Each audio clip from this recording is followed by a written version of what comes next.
Hello बच्चों, welcome to your own physics class. और आज की क्लास में फिर से हम न्यूमेरिकल्स के लेक्चर को आगे कंटिन्यू करेंगे।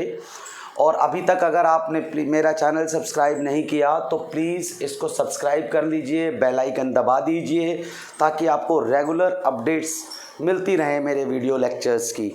तो हमने इससे पिछली क्लास में रेजिस्टेंस से रिलेटेड न्यूमेरिकल्स किए थे, जिसमें हमने देखा कि अगर मैं एक वायर को एक्सटेंड करता हूँ तो उसके रेजिस्टेंस में क्या चेंज आता है अगर मटेरियल सेम है तो।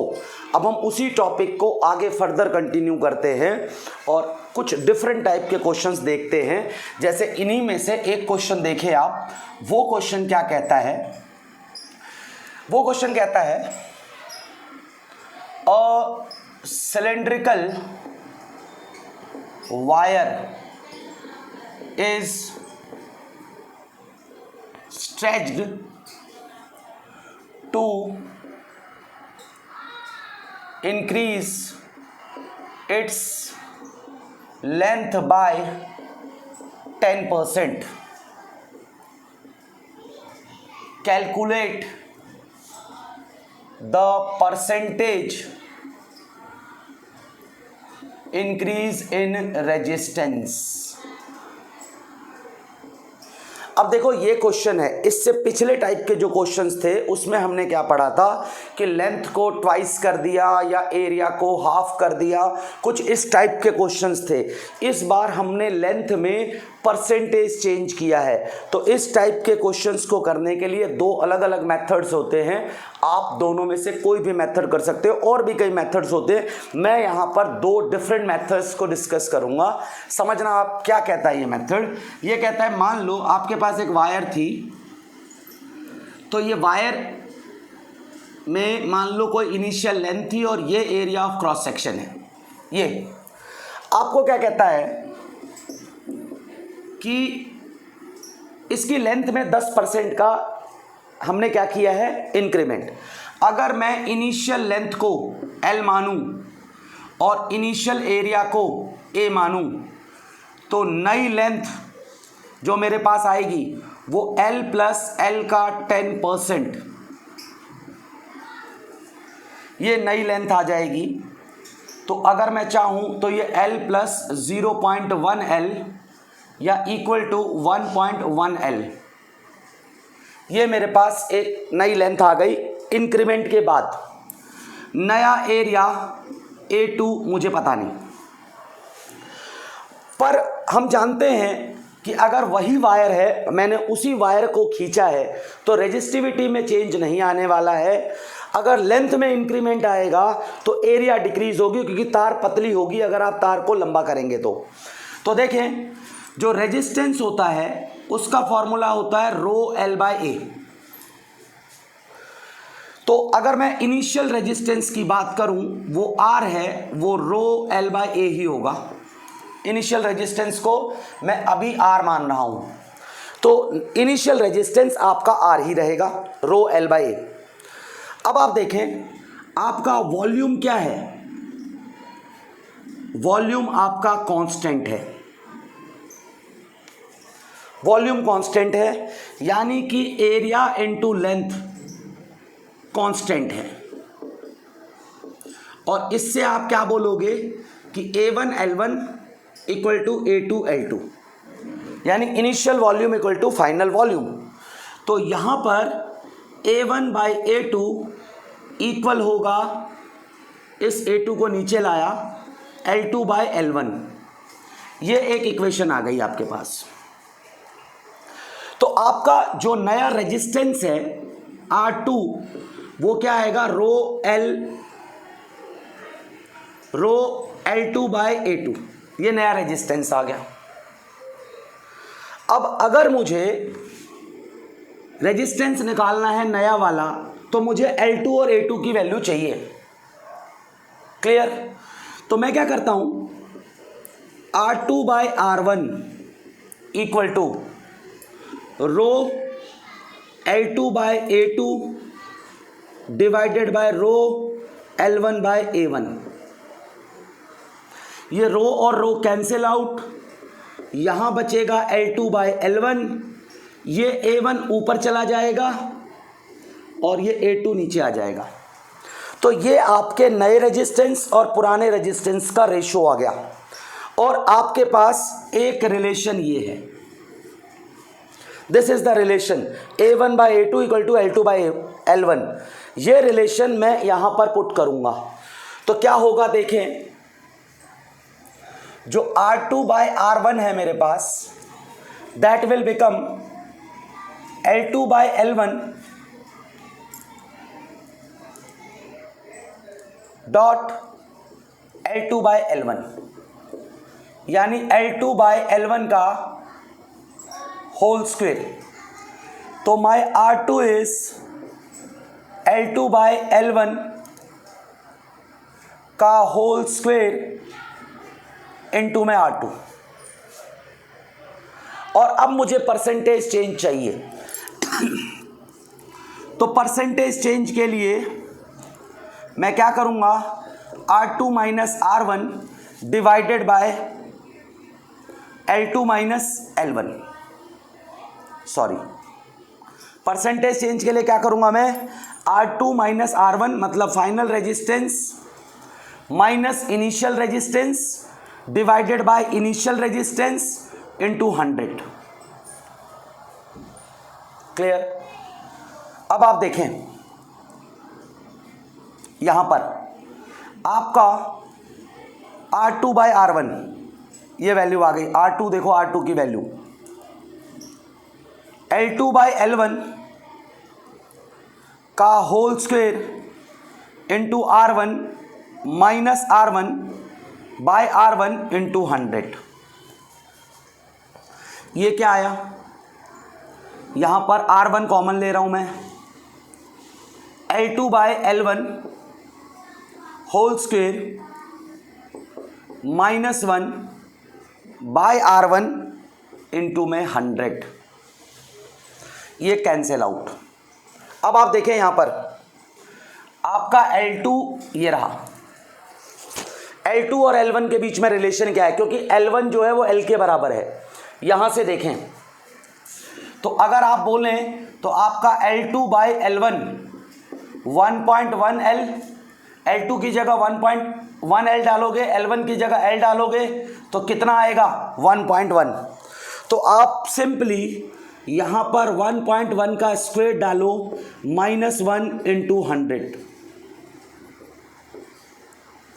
अब 1.1 का square 121 -1 into 100 equal to 21%।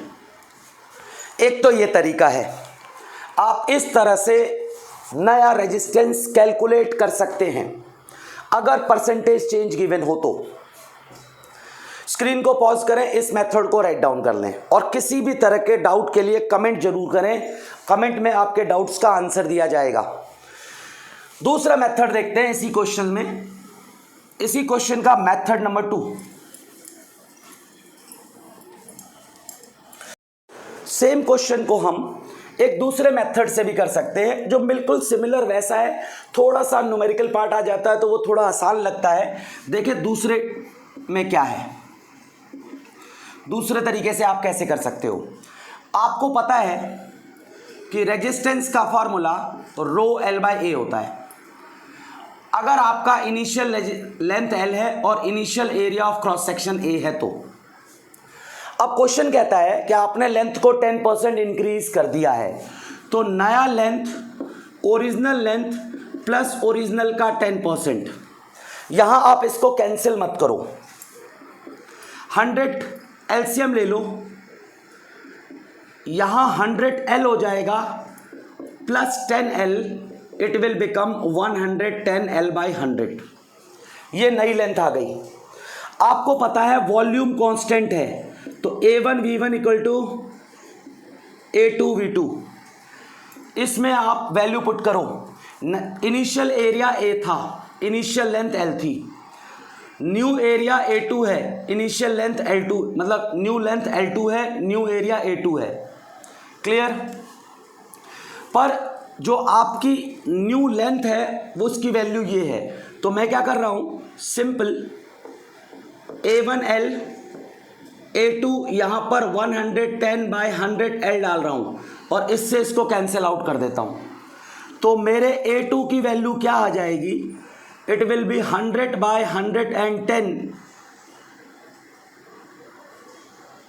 Into A। Clear. अब मेरे पास नया एरिया भी आ गया, नई लेंथ भी आ गई, तो नया रेजिस्टेंस भी आ जाएगा, रो L2/A2। रो L2 की जगह 110L/100, नए एरिया की जगह 100/110 इंटू A। तो यहां नया रेजिस्टेंस कितना आ जाएगा, रो L/A बाहर ले लो आप, और ये 110 ऊपर जाएगा, 100 नीचे आएगा, तो क्या होगा 110/100 का होल स्क्वायर। देखो ये ऊपर और ये नीचे। तो अगर आपको परसेंटेज चेंज चाहिए तो परसेंटेज चेंज का क्या फॉर्मूला होता है, R2 minus R1 divided by R1 into 100, यही तो होता है। Final resistance minus initial resistance divided by initial resistance into 100, this is the formula for change. तो हम सिंपल परसेंटेज चेंज में R2 की वैल्यू पुट करेंगे, जो कि ये है रो L/A इंटू 110/100 का होल स्क्वायर। इनिशियल रेजिस्टेंस रो L/A है अपॉन में रो L/A है इंटू 100। यहां से 110/100 का होल स्क्वायर माइनस 1 और रो L/A कॉमन ले लो, और यहां पर भी रो L/A है, ये कैंसिल आउट हो गया। अब यहां देखें आपके पास ए स्क्वेयर, इसका होल स्क्वेयर कर दे कोई फर्क नहीं पड़ता, फॉर्मूला बन गया ए स्क्वेयर माइनस बी स्क्वेयर। इसको 110/100 प्लस 1, 110 माइनस 1/100, ये 110/100 माइनस 1 इंटू 100 कर सकते हो आप। तो यहां एलसीएम ले लेंगे, ये कितना होगा, this will become 210/100 into this will become 100, इसको यहां पर मल्टीप्लाई करेंगे तो 110 में से 100 माइनस हो जाएगा, तो 10/100 इंटू में 100। क्लियर। तो ये कैंसिल आउट, इससे ये और ये कैंसिल आउट, रिजल्ट आया 21%, जैसा आपने पहले निकाला था। तो आप दोनों में से कोई भी तरीका यूज कर सकते हो जो आपको बेटर लगे, जो मेथड आप बेटर समझो आप उस मेथड को यूज कर सकते हो। स्क्रीन को पॉज करके इसको राइट डाउन कर लें, तब तक हम पढ़ते हैं अपने नेक्स्ट क्वेश्चन की तरफ। तो देखिए नेक्स्ट क्वेश्चन भी कुछ ऐसा ही है, वो भी कुछ इसी तरह का है, और उसमें हम एरर एनालिसिस का यूज करते हैं। देखो अभी तक जो क्वेश्चंस आपने किए हैं इन सब में आपने इसी वायर को, सेम वायर को एक्सटेंड किया था, खींचा था, पर हो सकता है मेरे पास कॉपर की एक बहुत बड़ी वायर है, मैं उसके टुकड़े काट लूं, या उसी लेंथ की कॉपर वायर का एरिया बढ़ा दूं, लेंथ सेम रखूं, एरिया बढ़ा दूं, और आपसे रेजिस्टेंस का चेंज पूछ लूं। लेंथ नहीं बढ़ा रहा, मटेरियल को और सेम मटेरियल को लेकर के और मोटी तार बना लेता हूं सेम लेंथ की, या यही तार है, एरिया चेंज नहीं करता, लेंथ बढ़ा देता हूं।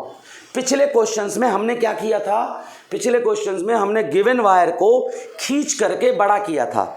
यहां हम बिना खींचे चेंज करेंगे, मतलब हमारे पास जो नई वायर आएगी उसका वॉल्यूम डिफरेंट है, पुराने के कंपैरिजन में। तो देखें कैसा क्वेश्चन है, एक क्वेश्चन देखें। क्वेश्चन क्या कहता है, if the percentage change in length and area of cross section of wire are 1% and 2% respectively, find percentage change in resistance। अब ये क्वेश्चन है, इसमें हमको ये नहीं बोला है कि वायर को हमने स्ट्रेच किया है, हमें सिंपल इसने दे दिया है कि लेंथ इतनी बढ़ा दी, एरिया इतना चेंज कर दिया। तो देखें, हमको पता है, we know R equal to rho L by a. अब यहां पर आपका लेंथ और एरिया चेंज कर रहा है, पर रेजिस्टिविटी के बारे में इसने कुछ नहीं दिया। मैंने नहीं लिखा क्वेश्चन में, वैसे लिखा हुआ आ सकता है, आपको लिख के दे देगा अदर फैक्टर्स टेकन कांस्टेंट। अगर दूसरे फैक्टर्स कांस्टेंट हैं तब हम इसको इस तरीके से सॉल्व करेंगे जैसा मैं करने जा रहा हूं। तो इसको बताना पड़ेगा कि इसने किस किस को चेंज किया है। मटेरियल सेम ही रखा है, अदर फैक्टर्स कांस्टेंट का मतलब मटेरियल भी सेम रखा है और टेम्परेचर भी चेंज नहीं किया है। तो देखें, आपने एरर एनालिसिस पढ़ा था क्लास 11th में, एरर्स पढ़े थे हमने, उसमें हमें पता था कि delta R by R change in resistance per unit original resistance equal to change in resistivity per unit original resistivity plus change in length per unit original length plus change in area per unit original area. पर हमें पता है रो constant है, तो change in resistivity कितनी होगी, 0। बाकी factors constant है, तो हमें रेजिस्टिविटी का, अगर रेजिस्टिविटी कांस्टेंट है तो रेजिस्टिविटी में होने वाला चेंज कितना, 0। पुट कर दिया, यहाँ 0 है ये, तो ये टर्म 0 हो गई। तो delta R by R equal to delta L by L plus delta A by a. अब आपको चाहिए परसेंटेज चेंज, तो आपको पता है परसेंटेज चेंज के लिए 100 से दोनों तरफ मल्टीप्लाई कर दो। तो क्या हुआ, delta R by R into 100, ये परसेंटेज चेंज इन रेजिस्टेंस है जो आपको कैलकुलेट करना है। यहाँ भी मल्टीप्लाई होगा, delta L by L into 100 plus delta A by A into 100, और ये आपको गिवन है लेंथ में 1% का चेंज, एरिया में 2% का चेंज। तो सिंपल 1% प्लस 2% इक्वल टू 3%। इस टाइप का क्वेश्चन भी पूछ लेते हैं आपकी नॉलेज को चेक करने के लिए। जब स्ट्रेचिंग करेंगे तो मामला दूसरा है, जब स्ट्रेचिंग नहीं कर रहे, इस टाइप का क्वेश्चन है तो ऐसे ही करना है। इसको स्क्रीन को पॉज करें, इसको राइट डाउन करें। चलते हैं इसी टाइप का एक और क्वेश्चन। देखो, ऐसे क्वेश्चन ऐसे भी पूछ सकता है, if length of wire is increased by 2%, keeping other factors constant, find percentage change in resistance. अब ये क्वेश्चन भी है, इसमें हमने क्या किया है, सिर्फ लेंथ चेंज किया है, एरिया चेंज नहीं किया। मतलब कहने का यही मतलब है कि ये एक तार है, बहुत लंबी तार थी, उसके पहले मैं इतने हिस्से की बात कर रहा था, उसका रेजिस्टेंस, अगर अब मैं इसकी लेंथ को 2% बढ़ा दूं, एरिया नहीं बढ़ाया, खींचा नहीं है, नया मटेरियल ऐड कर दिया, मतलब वॉल्यूम बढ़ा दिया है, एरिया नहीं बढ़ाया है, तो आपको परसेंटेज चेंज इन रेजिस्टेंस निकालना है। सेम फॉर्मूला करोगे आप, क्योंकि बाकी सारे फैक्टर्स कांस्टेंट है। तो डेल्टा आर बाय आर इस बार डेल्टा एल बाय एल के बराबर होगा, क्योंकि एरिया भी कांस्टेंट है और रेजिस्टिविटी तो कांस्टेंट है ही। इसने बोल रखा है बाकी सारे फैक्टर्स कांस्टेंट रखने हैं, ध्यान रखें। तो परसेंटेज चेंज करने के लिए, दोनों निकालने के लिए दोनों तरफ 100 से मल्टीप्लाई कर दो। ये आपको गिवन है कि लेंथ का परसेंटेज चेंज 2% है, तो रेजिस्टेंस में भी 2% का चेंज होगा। सेम क्वेश्चन आपसे पूछ सकता है ये, कि इस केस में पूछेगा आपसे कि भाई लेंथ कांस्टेंट है या बाकी फैक्टर्स कांस्टेंट है, एरिया को चेंज किया है। मतलब बाकी फैक्टर्स कांस्टेंट हैं और अगर एरिया को मैं 3% चेंज कर दूं तो यहां पर क्या आएगा, delta A bye A into 100, और वो 3% ही होगा रेजिस्टेंस का भी चेंज, क्योंकि बाकी फैक्टर्स इसने क्या किए हैं, कांस्टेंट रखे हैं। अगर एरिया 3% चेंज करेगा तो रेजिस्टेंस भी 3% चेंज होगा। एरर एनालिसिस में हम इस तरह के क्वेश्चन सॉल्व करना सीख चुके हैं, बस हमने उसको यहां इंप्लीमेंट किया है। क्लियर? अगर कोई डाउट है तो कमेंट करें जरूर, क्योंकि कमेंट करेंगे तभी पता चलेगा कि आपको किस तरह की प्रॉब्लम्स आ रही हैं। इसमें एक टाइप की बात और पूछी जा सकती है आपसे। वो क्या पूछा जा सकता है, थोड़ा बैक में जाके स्क्रीन को पॉज कर लें और ये वाला क्वेश्चन भी कर लें जो अभी किया मैंने। एक और क्वेश्चन, इफ लेंथ की जगह मैं रेडियस लिख दूं तो, लेंथ की जगह अगर रेडियस लिखा हुआ है और बाकी फैक्टर्स कांस्टेंट है, रेडियस का मतलब वो सिर्फ आपका एरिया चेंज कर रहा है और बाकी फैक्टर्स कांस्टेंट है, बाकी को इसने चेंज नहीं किया है, तो देखें तो क्या होगा। फिर से delta R by R equal to delta rho by rho plus delta L by L plus 2 delta R by R. अब इस फॉर्मूले को समझने में शायद आपको प्रॉब्लम हुई हो। कैसे देखना, कैसे आया है फॉर्मूला, आपको पता है resistance R equal to rho L by a होता है, और मैंने क्या किया, रो लेंथ है, एरिया की जगह पाई आर स्क्वेयर डाल दिया। अब ये फॉर्मूला देखो, delta R by R equal to, इसको करेंगे डेल्टा रो बाय रो, इसको करेंगे डेल्टा एल बाय एल, और यहां आर की पावर 2 है तो 2 डेल्टा आर बाय आर हो जाएगा। तो ये फॉर्मूला है। आपको पता है इस फॉर्मूले के अंदर बाकी चीजें कांस्टेंट दे रखी हैं हमको, बाकी चीजों में कोई चेंज नहीं दे रखा। अगर बाकी चीजों में कोई चेंज नहीं है तो simply delta R by R, ये टर्म 0 हो जाएगी, ये टर्म 0 हो जाएगी, इनमें चेंज नहीं है। तो क्या होगा, 2 delta R by R, R ना लिखे यहाँ छोटा आर लिखते हैं बेटा, स्मॉल आर लिख देते हैं, क्योंकि कैपिटल आर हम ऑलरेडी यूज कर चुके हैं रेजिस्टेंस के लिए, तो यहाँ स्मॉल आर लिख देते हैं। और परसेंटेज के लिए 100 से मल्टीप्लाई कर दो,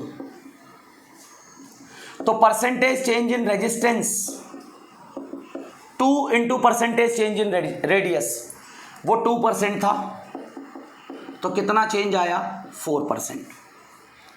तो इस टाइप के क्वेश्चंस पूछे जा सकते हैं आपसे। या तो पूछेगा कि आपके वायर को मैंने एक्सटेंड किया है या बिना एक्सटेंड किए हुए पैरामीटर्स को चेंज किया है। तो क्वेश्चन को जरा ध्यान से पढ़ें और उसके बाद सॉल्यूशन करें। तो चलते हैं अपने नेक्स्ट क्वेश्चन की तरफ। हमारा नेक्स्ट क्वेश्चन क्या कहता है, नेक्स्ट क्वेश्चन कहता है a wire has a resistance of 16 ohm. It is melted and drawn into a wire of half its length. Calculate resistance of the new wire. What is percentage change in its resistance?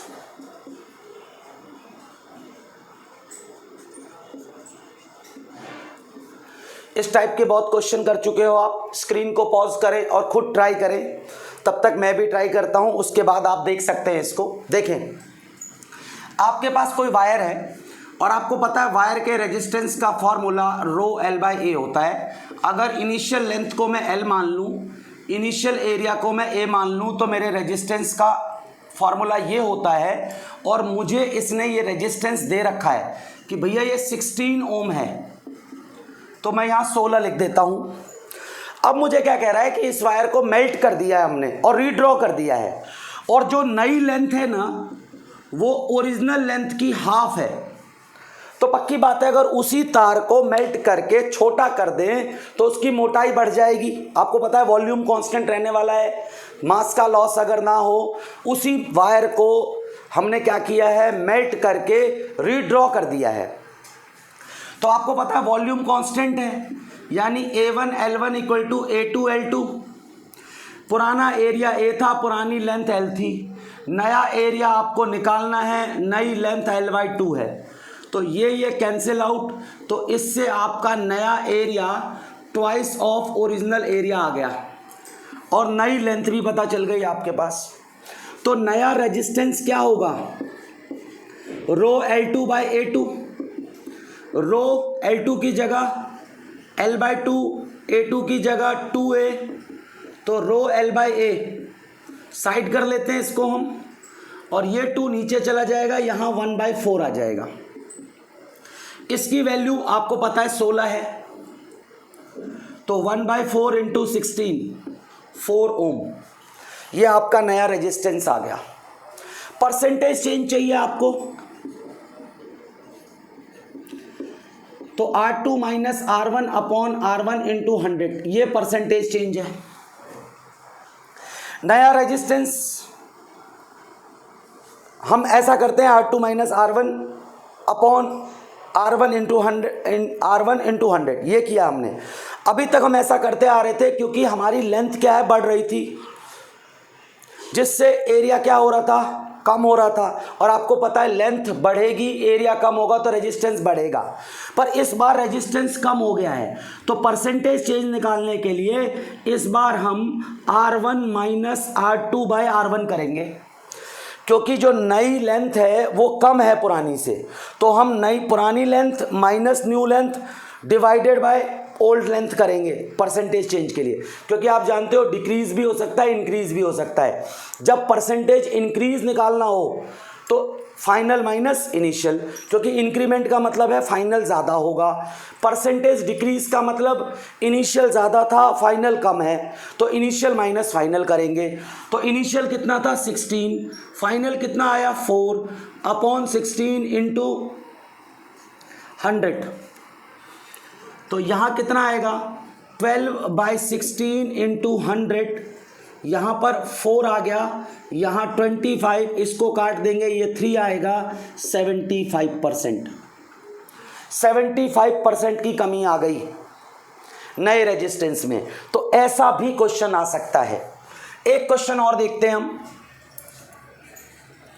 एक question है हमारे पास, a wire of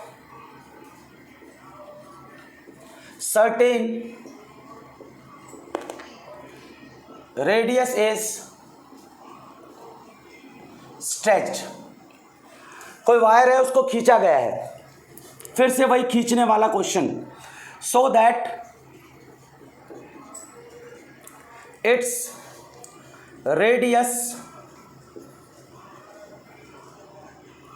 decreases by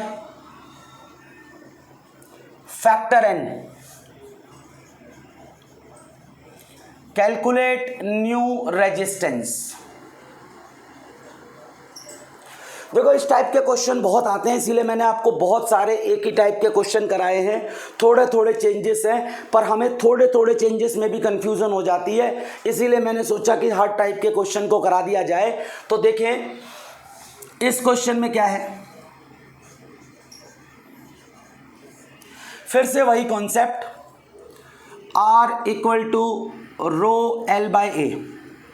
यहां area की बात नहीं हो रही, रेडियस की बात हो रही है, तो एरिया को रेडियस के टर्म्स में कर दो।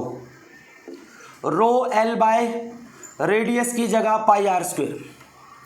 अगर ओरिजिनल लेंथ L थी, ओरिजिनल रेडियस R था, तो इसने क्या कहा, जो नया रेडियस है वो फैक्टर n से डिक्रीज हो रहा है, यानी R2 equal to R by N. और आपको पता है वॉल्यूम कांस्टेंट रहने वाला है, यानी A1 L1 equal to A2 L2, यानी कि पाई R1 स्क्वेयर इंटू L1 पाई R2 स्क्वेयर इंटू में L2। पाई पाई कैंसिल आउट, R2 की जगह R अपॉन एन, सॉरी ये तो R1 है ना, R1 की जगह R स्क्वेयर, क्योंकि R1 R के बराबर है, ये मैंने इनिशियल माना है। और लेंथ L1 L के बराबर है। नया जो रेडियस है R2 वो R बाय एन है, नया लेंथ L2। इससे क्या होगा आपके पास, R square into L, R square by N का स्क्वेयर इंटू L2। ये R स्क्वेयर कट गया, तो L2 क्या आ गया, एन स्क्वेयर इंटू R। ये आपकी नई लेंथ आ गई, और ये आपका नया रेडियस था ही। तो नई रेजिस्टिविटी, नया रेजिस्टेंस निकाल रहे हैं, रेजिस्टिविटी तो सेम रहेगी, रो L2 बाई A2, या मैं A2 की जगह सिंपली पाई R2 का स्क्वायर पुट कर रहा हूं। रो L2 की जगह एन स्क्वेयर R, पाई R2 की जगह R बाई एन का होल स्क्वेयर। रो अच्छा, यहां पर L की जगह, सॉरी यहां देखें L2 की जगह मैंने यहां R कैंसिल ना करके L कैंसिल कर दिया था, सॉरी ये मिस्टेक हुआ। L2 की जगह एन स्क्वेयर L आएगा, यहां मिस्टेक कर दिया था मैंने, R स्क्वेयर कैंसिल, तो यहां से ये एन स्क्वेयर आएगा इंटू L हो जाएगा, और ये L2 बचेगा। तो यहां पर मैं L2 की जगह एन स्क्वेयर इंटू L डालूंगा, ये वाला रिलेशन, R नहीं आएगा L आएगा यहां। तो rho L by pi R square, pi यहां से R स्क्वेयर यहां से, यहां एन स्क्वेयर आ जाएगा, यहां पर 1 बाय एन स्क्वेयर आ जाएगा। ये एन स्क्वेयर ऊपर गया,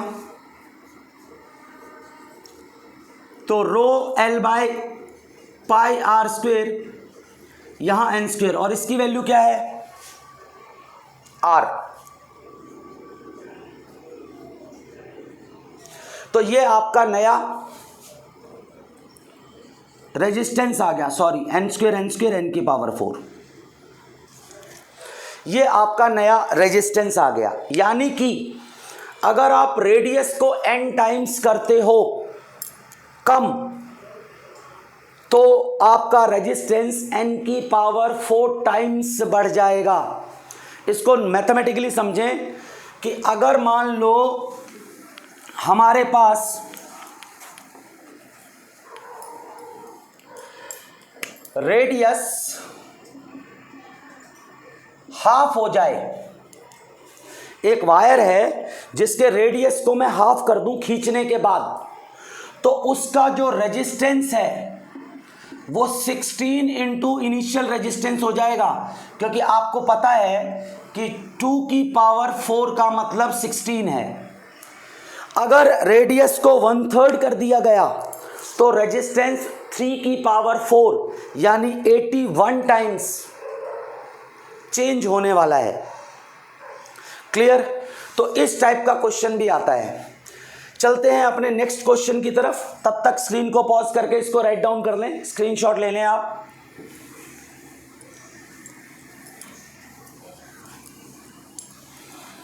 और करते हैं अपना next question.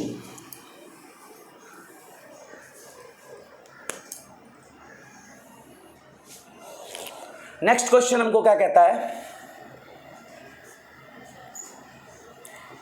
2 wires X and Y have same resistivity, but their cross-sectional areas are in the ratio 2:3 and length in 1:2. They are first connected in series and then in parallel to a DC source. Find the ratio of the drift speeds of the electrons in the 2 wires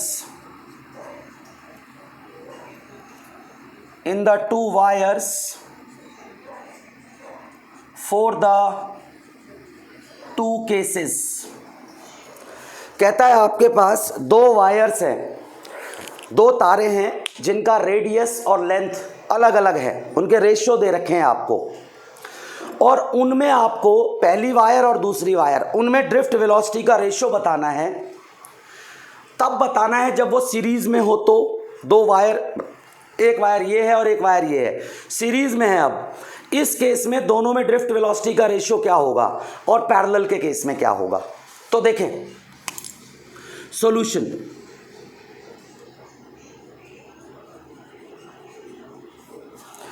जब 2 wires series में लगे हों, ये series में, तो बात एक है कि इनमें से करंट स्टेडी स्टेट में सेम करंट फ्लो होगा, सेम करंट फ्लो होगा। तो आपको पता है कि इन सीरीज I कांस्टेंट है, तो उस कंडीशन में ड्रिफ्ट वेलोसिटी का फॉर्मूला I = ANE/VD होता है, जो कि ड्रिफ्ट वेलोसिटी है। तो इससे आपके पास ड्रिफ्ट वेलोसिटी का फॉर्मूला आ गया I/ANE। क्लियर? अब वायर है, सेम रेजिस्टिविटी है, मतलब सेम मटेरियल है, ठीक। तो अब देखें, अगर मैं ड्रिफ्ट वेलोसिटी कंडक्टर X की बात करता हूं, तो करंट सेम है, area of cross section X का सेम मटेरियल है, क्योंकि रेजिस्टिविटी सेम है, तो N सेम होगा, E सेम होगा। इसी तरह से अगर मैं ड्रिफ्ट वेलोसिटी ऑफ Y की बात करता हूं, तो वो I/एरिया ऑफ Y × NE होगा। और हमको पता है कि करंट दोनों में सेम है, तो ड्रिफ्ट वेलोसिटी का जब रेशियो करें, drift velocity of X by drift velocity of electron in Y, तो वो I/ANE और I/ANE, I cancel out, NE cancel out, तो this will become area of conductor y by area of conductor x।